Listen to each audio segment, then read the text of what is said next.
at defending that base, and it was huge for him, as without this Nexus he probably would have been in a lot of trouble due to his lack of income. But he's still on 2,700, 2,800 minerals, a lot of gas as well for the Protoss player, having 200 supply at the moment, and researching the Protoss shields upgrades, Protoss shield upgrade +2 and Storm as well. For the Zerg player, we have 19 Broodlords. It's a huge amount of Broodlords. He's relying on Broodlords is really quite a lot. And of course Infestors. I mean, have a look at that Infestor count. We have a ton of Infestors right there at the moment. He's just playing with 10 Infestors, and if he's able to get a lot of fungals out, then he might be able to take this game after all. He's focusing on Broodlords, and he's building 2 more Evolution Chambers, 4 Evolution Chambers. What the hell is going on? Mondragon just building Evolution Chambers all over the place. He's on 14 Evolution Chambers. What the fuck? I mean, look at that. He's going for 16 Evolution Chambers, building some Corruptors and cancelling all of them. Brilliant play by Mondragon. He's on 216 supply right now. Really nice move by the Zerg player from Germany. The Mondragon supply trick right there. That's brilliant. So he's done 216 supply, able to get 8 more Corruptors into the game. Has another expansion at the right hand side and trying to get the gold expansion as well. Getting off some more fungals. Mondragon with an army supply worth 132 against 139. And here comes the Protoss player blinking in. And Mondragon should use more fungals. What is he doing? He has to be careful. He has to be careful with all those infestors. He should use more fungal right there. But the Protoss player in a huge amount of trouble. Losing Stalker after Stalker. Trying to kill all those Broodlords and taking out quite a huge number of air units of the Zerg player, but still losing everything. His whole ground army is just being annihilated by Mondragon. Mondragon losing too many infestors and Broodlords though, but still he's on 182 supply. He's building more Broodlords, more Roaches and Infestors as we speak, and this Protoss player is only on 110 supply right now, adding gateways, adding Stargates, and he should probably not have built those Stargates right at this position, because that's basically the first place where Mondragon is going to attack. He should have placed them somewhere in the back.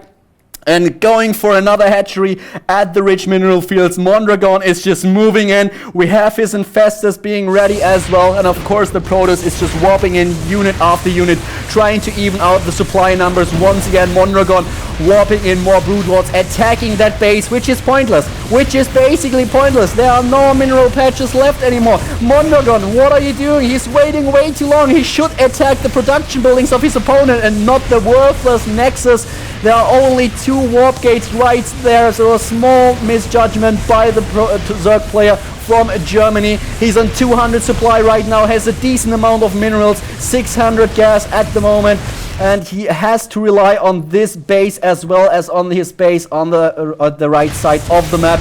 But the Protoss player is now trying to get a counter for those Broodlords, is trying to warp in some Void Rays out of his 3 Stargates, has a lot of Stalkers being ready, is just jumping in with his Stalkers, killing those units by the Zerg player. And here comes Mondragon, maybe the last fight in the game, attacking those Stargates, using Contamination. I love it. But here come all those Stalkers. Immediately 1 fungal, but now they're getting feedback. The Infestor's getting feedback. Brilliant play by ToD. And here comes the Storm and the Focus, and Mondragon dropping in supply right now, even though he's building Roaches as reinforcement. But look at all those Broodlords, all of them dying to the Void Rays and the Focus of the Stalkers.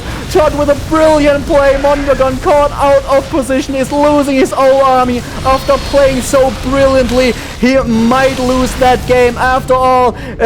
Brilliant comeback by the Zerg player, but the Protoss player from France just does exactly the same. He's using the chance he's using the time Mondragon gives him. The Zerg player didn't attack the main structures of his opponent right away, was caught up in a small fight at the gold expansion, and right here are the last units for Mondragon being killed by those Stalkers. 2 shield upgrades, 3 armor upgrades, and 3 attack upgrades. do the trick for the Protoss player, and Mondragon has to type GG and is leaving this match, this awesome match on Metalopolis. What an amazing play by those two players. I mean, this was incredible. Mondragon, in the end, he lost the game, but still, with this performance, I'm sure that he can beat Cruncher on a Sunday in the TSL. He played a brilliant game. He was always trying to occupy ToD at least 2 positions on the map. And have you seen that trick with his evolution chambers? I mean, we all know the exact extracted trick in order to get a little bit an advantage early on when you are building your drones, but nobody so far just used 16 evolution chambers to get 216 supply and overwhelm your opponent with a huge force of unit. I mean, this was just brilliant. This was so well played by Mondragon, and he was able to annihilate the forces of ToD easily, even though we have to state that Mondragon, well, he mismicroed a little bit in this fight. He should have put his infestors to a much better use. He should have used more fungals and microed his units a little bit better, just in order to get them out of the range of those stalkers. He could have played a little bit better in this fight, and he was definitely waiting too long when he attacked ToD afterwards. He let his opponent build up his army once again, let him add Void Rays in addition to his stalkers, and this was a huge error by the Zerg player from Germany. He shouldn't have attacked this rich mineral field expansion of the Protoss player and just try to focus on the one expansion that was still harvesting minerals for ToD, and of course where most of the production buildings were being placed. So this was a small blunder by the Zerg player, and I'm very sure that he could have won this game, although ToD really played well in this game as well. So we have seen the Protoss player from France with an exceptional play. I mean, he was focused on upgrades the whole time. He had 2 shield upgrades in the end, and 3 attack upgrades, 3 armor upgrades as well. Was relying a lot on stalkers after he realized that his opponent is going to deal with potential colossi really easily.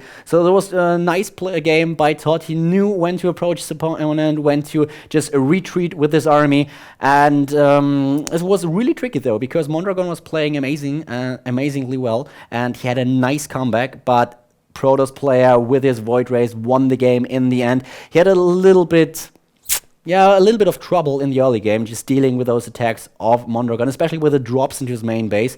But ToD just trying to get accustomed to what Mondragon was doing was the victor in the end. He won the match on Metalopolis, and you could definitely see why Mondragon is training with ToD. He gave it his best, and I'm really sure that those two players achieved quite a lot within the last few days.